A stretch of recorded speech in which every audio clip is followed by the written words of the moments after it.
My name is Andrew Bennett, and I have the privilege of serving as the director of the Clark County Office of Traffic Safety here in the great state of Nevada. And 378 schools might sound like a lot. It is Clark County is home to the fifth largest school district in the nation, and in unincorporated Clark County, which I represent, we own about 100 of those schools when it comes to the safety of the roadways around it. And so today, our hope is to have a conversation about how we use StreetLight, how we're moving from guessing to precision in our decision making, how we're using StreetLight Insight and Prioritize, and then to again give a very specific example of one of our schools of how we build these profiles when we're deciding where we want to put countermeasures in our community. But first, just a brief overview about the Clark County Office of Traffic Safety. The Clark County Office of Traffic Safety was established in early 2022, tasked with being a small office that has a big impact, looking at high crash corridors, reducing the number of crashes that result in fatalities, and how we can work together as different departments and agencies within the county to ultimately ensure that everybody gets home safely. We are the jurisdiction over the Las Vegas Strip. Geographically, Clark County is about the size of the state of New Jersey, and we're the 11th largest county by population, with 2.4 million residents and about 43 million visitors a year. One of the things I love about Clark County is we have everyday normal life with schools right next to the F1 track. And so it's ensuring that we keep both of our residents and as well as our visitors safe is definitely a challenge.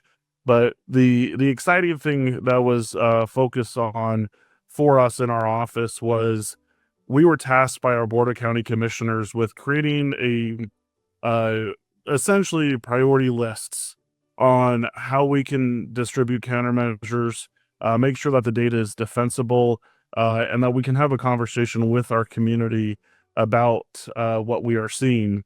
And so much in traffic safety, we've had the saying in our office that guessing is expensive and assuming can be deadly.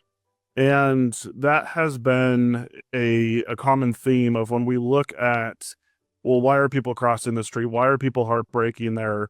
A lot of this has been assumptions on our end for so long. And so partnering with StreetLight the last year has brought that clarity to our program.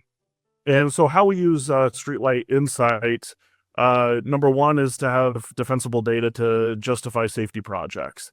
I'm not within our office or our Department of Public Works, but I work alongside them to try to come up with these priority projects to ultimately save lives.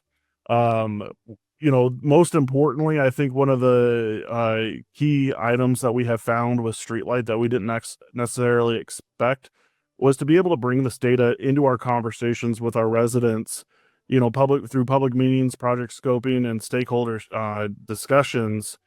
We will bring an iPad, we'll bring a presentation with the StreetLight data, because I think a lot of our engaged residents are used to the process of they request a traffic study, in 3 to 5 months, we'll lay down tubes for 3 days, and we'll have that traditional traffic count and study for them. But I think we've been able to bring in this data that you'll see here in a few to have some deep diving conversations.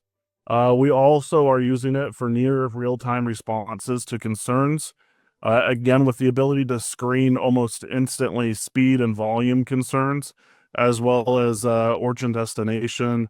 And it has led to that increase in public transparency when we have this defendable data to bring to these community conversations. One of our number one complaints that we receive at the county is I hear people speeding on my street. And I love saying that one because the idea that you hear someone speed, we're then able to go in, screen that almost within, 24 business hours and have a report back to them of what we're seeing, and then being able to share that with the resident, with law enforcement, and with our public works department to be able to have a targeted approach. And so how we use safety prioritize at the county, we've been very excited about that. And this started, and this will go into the school zone conversation of just over a year and a half ago. We were definitely having a problem with the number of middle schoolers that were being struck on the way to or from school every day. And so our Board of County Commissioners made the decision to fund a comprehensive middle school crossing guard program.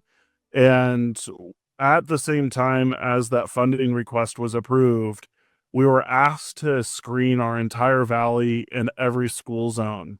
And so originally we were looking at about 100 schools within unincorporated Clark County, working with our funding partners at the RTC of Southern Nevada. We decided to screen the entire region. And so being able to look at crash data, exposure data, and predictive risk was important to us, and not just looking at crash data, but also those other two. And then how do we prioritize our investments of where they're needed most? And then what does looking at the entire road network, all too often high injury networks are all the major arterials, north and south, east and west.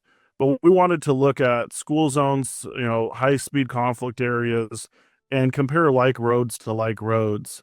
And our high injury network that we developed is something that we're incredibly proud of and we're excited to share with you today.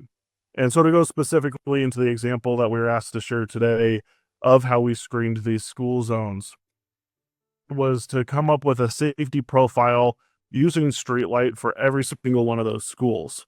And so I'm going to walk you through one example of one school in Southern Nevada. And these are the steps that we use to have that screening in with our program. And so number one, we look at school zone crashes, and we'll talk about how difficult that actually was to do. The existing conditions of what we currently have out there as the road owner, going back to the crash data viewer, and being able to look at the severity and the types of collisions that we're seeing, and then going back to Insight to look at speed and volume. And then most importantly, what we're very excited to have is that list of countermeasure treatments that we're able to deploy around those schools. So this is an overview of our high injury network that we developed with Prioritize through all crashes, no assumptions. This was looking at all of the crashes in Southern Nevada. And so you have segments and you have intersections. The intersections are represented by the dots. The road segments are rather self-explanatory. And so we started with this, but then we also wanted to have a deep dive into specifically school time crashes. And we're very proud of the work that we're able to do, and to narrow it down slightly so that when we are looking at our crashes, ensuring that we have a standard crash form in the state of Nevada, and one of the boxes is for children who are coming to or from school. A law enforcement officer is supposed to select that box when they're doing the crash report. But what we discovered in the last 5 years, not a single officer had used that box on the form, and so we had to build a level of I don't want to say assumptions, but key indicators of what we were going to determine as a school zone crash, and we'll see that in the crash data viewer here in a few. But this is our high injury network specifically for school zone crashes. Looking at this is something that the county owns and operates with our existing conditions. We can see every sign, we can see every crossing guard, we can see where those signs are located. And so today we're going to be looking at Dean Peterson Elementary School, which is in the heart of Las Vegas. It's just east of the Las Vegas Strip and just north of our university district. And so when we used this school with StreetLight to prioritize the deployment of countermeasures, which you'll see here in a moment. So this is the crash data viewer that we built with the team at StreetLight. This is using DOT provided data, and we were able to, pretty much overnight, add that data that was provided by the Department of Transportation, input it into this crash data viewer, and this is a tool that I use multiple times a day. Some of the things that we're excited about on the top, in the middle of the screen, you can see we're able to search for any school. And so every street is basically assigned to 3 different schools: an elementary school, a middle school, and high school. But it was important for us to be able to look at the attendance zone boundary, which you can essentially see based off of where the crashes are. And so this is all crashes for this within this attendance boundary zone over the last 5 years. And then what we were very excited about is we were able to toggle on a tool that we call school time crashes. And we were able to go specifically to the school schedule, insert the 180 days of instruction, as well as the arrival and dismissal times to, again, try to narrow down those crashes that we're seeing during the time of arrival and dismissal. And so this is a tool that we've been able to use with our public works, looking at the type of collisions, the breakdown by month, day of week, time of day, but then also be able to select one of these crashes and look at every single detail that is represented in the crash form. We then go into insight and look at the speed.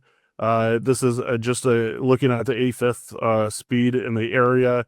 The school's kind of on your to your right. And the streets that we were most concerned about was University Center and Cambridge Street. And so once we've identified, what speed looks like and what the crashes look like, we're then able to go into prioritize again and look at the countermeasure treatments that are recommended. This is what we were able to select 10 countermeasures that we wanted to study. And this is the overall view of when you click on a segment.